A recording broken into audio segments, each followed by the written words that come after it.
In 2023, a man in Ohio started a business in his garage with $400. 18 months later, he sold it for $2.3 million.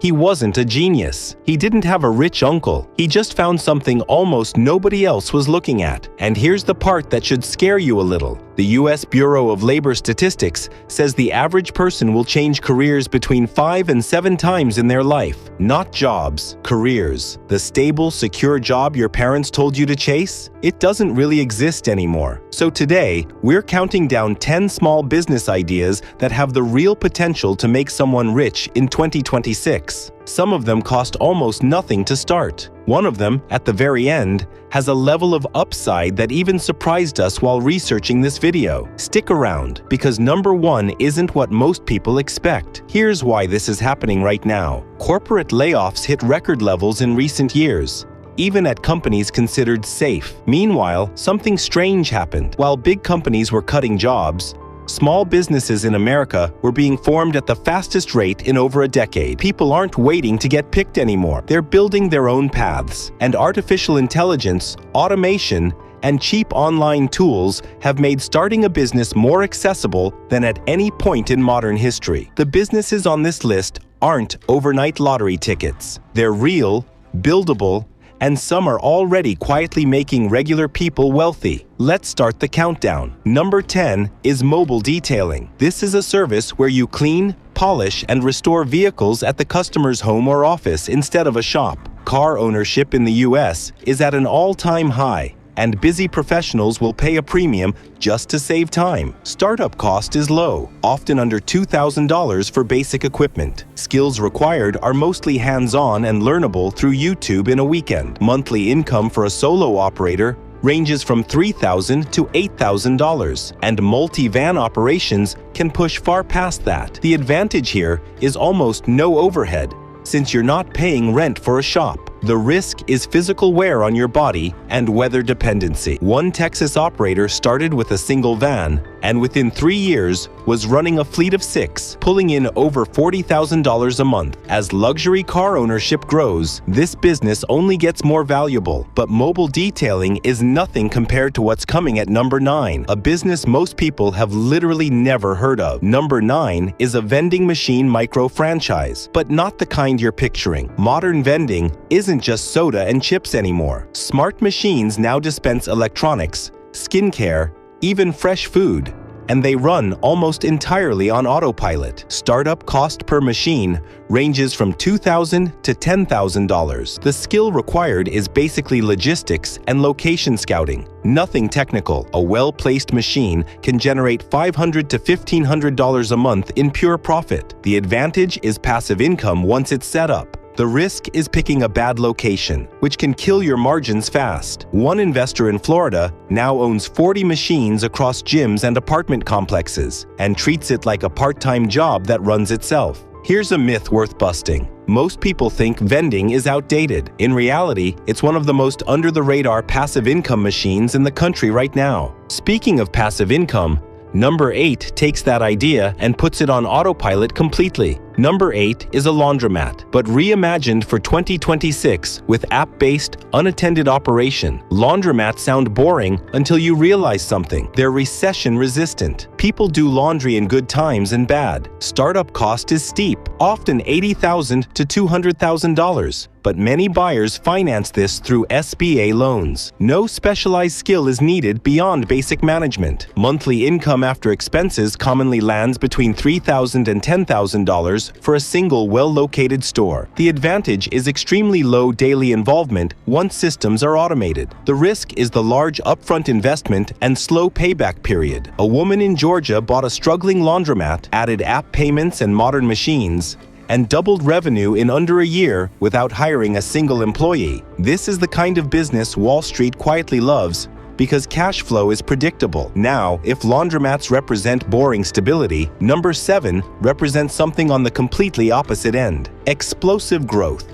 Number 7 is content-driven personal branding, turned into a real business through digital products. This means building an audience on platforms like YouTube, TikTok, or Instagram, then monetizing through courses, templates, or coaching. Startup cost is close to zero.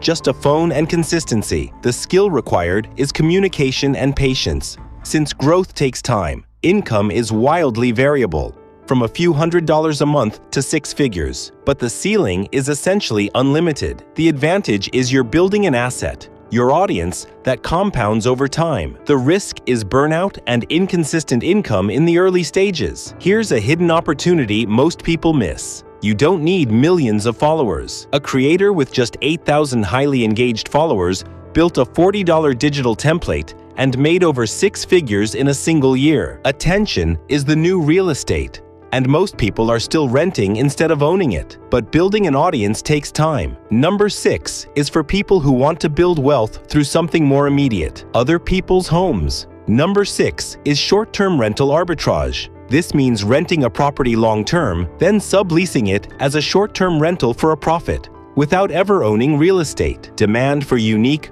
flexible stays continues to outpace traditional hotels in most U.S. cities. Startup cost typically runs $5,000 to $15,000 for furnishing and deposits. The skill required is hospitality and basic financial modeling. Monthly profit per unit often ranges from $1,000 to $4,000.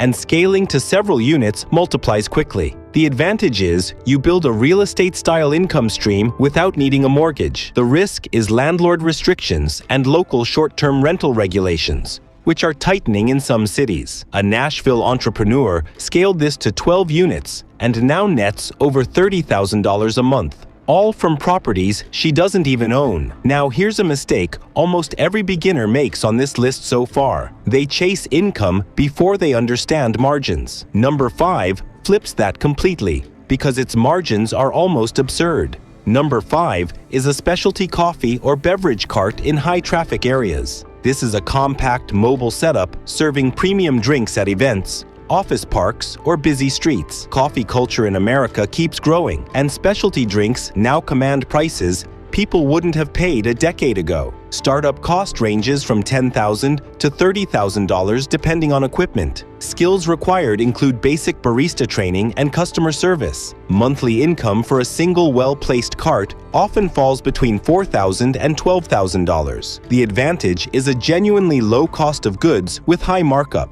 The risk is heavy dependence on foot traffic and weather. One cart operator in Denver now supplies 3 carts to corporate events and out-earns what she made in her old office job, working fewer hours. If a coffee cart can do that, imagine what happens at number 4, where margins get even more extreme. Number 4 is pressure washing and exterior home cleaning. This service restores driveways, siding, roofs, and decks, and demand is rising as homeowners invest more in property upkeep. Startup cost is remarkably low, often under $3,000 for a used machine and basic gear. The skill required is technique, which takes only a few practice runs to master. Monthly income frequently ranges from $5,000 to $15,000 for a solo operator, and crews can multiply that. The advantage is near-instant visually dramatic results that sell themselves through before and after photos. The risk is seasonal slowdown in colder climates. A young entrepreneur in North Carolina posted transformation videos online, and within a year